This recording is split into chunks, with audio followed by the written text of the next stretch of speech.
ওনারা সংবিধান সংশোধন করতে চায়, কিন্তু ওনারা ওনাদের জুলাই সংস্কারের যে গুরুত্বপূর্ণ বিষয়গুলো আপনি পিছনে রাখেন। সবচেয়ে গুরুত্বপূর্ণ বিষয় হচ্ছে ওনারা যে ইস্তেহার এবং 31 দফা দিয়েছেন, সেই 31 দফা এবং ইস্তেহারের মধ্যে ওনারা আছে কিনা। সেই 31 দফার প্রথম দফা ওনারা ভায়োলেশন করেছেন। প্রথম দফা ছিল যে সংবিধান সংস্কার পরিষদ করবেন, অথচ কমিশন করবেন। অথচ আজকে সংসদের সবচেয়ে বেশি কথা হচ্ছে সংশোধন হবে নাকি সংস্কার হবে। তারপরে ওনাদের যে ইস্তেহার আছে সেই ইস্তেহারে বলেছেন মৃত্যুজনিত কারণ ছাড়া কখনো ওনারা প্রশাসক নিয়োগ করবেন না, কোন এই কি বলে সিটি কর্পোরেশনের প্রশাসক নিয়োগ করবেন না। এবং কি এটা সংবিধানের সম্পূর্ণ ভায়োলেশন। 59 এ বলা আছে মাস্ট বি ইলেক্টেড, প্রশাসক যারা সিটি কর্পোরেশন আছে তারা মাস্ট বি ইলেক্টেড হইতে হবে।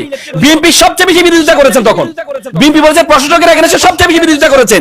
সে বিএনপি ক্ষমতা আসার পরে সবার আগে যারা পরাজিত ছিল, যারা বিভিন্ন জায়গায় হেরেছে, তাদেরকে প্রশাসক নিয়োগ করে দিলেন। তার মানে আপনি আপনার ইস্তেহারের এগেইনস্টে গিয়ে দাঁড়িয়েছেন। ওনাদের ইস্তেহারে ছিল, আপনাদের 11 নম্বর পৃষ্ঠা দেখবেন, ওনাদের ইস্তেহারে ছিল ওনারা সুপ্রিম কোর্টের সচিবালয় প্রতিষ্ঠা করবেন। অথচ সেই সচিবালয় অধ্যাদেশকে ওনারা বাতিল করে দিচ্ছেন। তার মানে আপনি জুলাই সংস্কারকে পরে রাখেন, ওনারা ওনাদের ইস্তেহার এবং যে 31 দফা আছে সেটার এগেইনস্টে গিয়ে দাঁড়িয়েছেন। ওনারা আজকে সবকিছু করবেন, সবাইকে পরিবর্তন করতে যাচ্ছেন, কিন্তু নিজেকে পরিবর্তন করতে যাচ্ছেন। আমি একটা গল্প বলে কথা শেষ করব। একবার একটা রাজা, তার অসুস্থ, সে একজন কবিরাজকে ডেকেছে যে কবিরাজ সাহেব আমি তো অসুস্থ, আমাকে একটু সুস্থ করে দেন। কবিরাজ বলল আপনি এক কাজ করেন, আপনার যা আছে সব লাল লাল দেখবেন, তাহলে আপনি সুস্থ হয়ে যাবেন। তো রাজা কি করলেন, তার দেয়াল প্রাসাদ সব লাল করে দিলেন এবং কিছুদিন পরে দেখে যে সে সুস্থ হয়ে যাচ্ছে। পরবর্তী কবিরাজ সাহেব আসলে তাকে পুরস্কৃত করার জন্য কবিরাজ সাদা পাঞ্জাবি পরে আসে, পরে তাকে লাল রং দিয়ে তাকে লাল করে দেওয়া হলো। কবিরাজ সাহেব বলল আমি আসলাম পুরস্কার নেওয়ার জন্য, আপনারা আমাকে লাল করে দিলেন কেন? তখন রাজা বলে রাজা সাহেব আপনি বলেছেন না যে সবকিছু লাল করতে হবে, এই জন্য আপনি তো সাদা পাঞ্জাবি পরে আসেন, আমি তো লাল কিছু দেখতে পারবো না, এই জন্য আপনাকে এই সাদা কিছু দেখতে পারবো, এই জন্য আপনাকে লাল করে দিলাম। বলছে রাজা সাহেব আপনার কিছু দরকার ছিল না, আপনার কিছু দরকার ছিল না, আপনার দরকার হচ্ছে শুধুমাত্র আপনারা লাল চশমা পরেন, তাহলে সবকিছু অটোমেটিক লাল হয়ে যাবে। আমরা সবাইকে পরিবর্তন করতে চাই, বিএনপি সবাইকে পরিবর্তন করতে চায়, কিন্তু নিজেকে পরিবর্তন করতে চায় না। সবাইকে লাল করছে কিন্তু নিজে লাল চশমা পড়ছে না।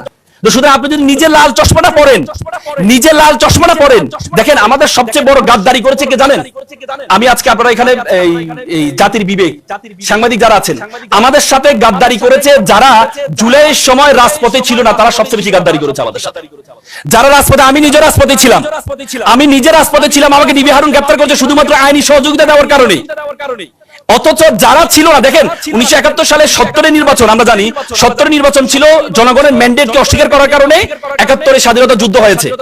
এবং স্বাধীনতা যুদ্ধের সময় বলা হয়ে থাকে শেখ মুজিবুর রহমান ছিলেন না যুদ্ধে, সরাসরি ছিলেন না, এজন্য পরবর্তীতে উনি বাকশাল কায়েম করেছেন।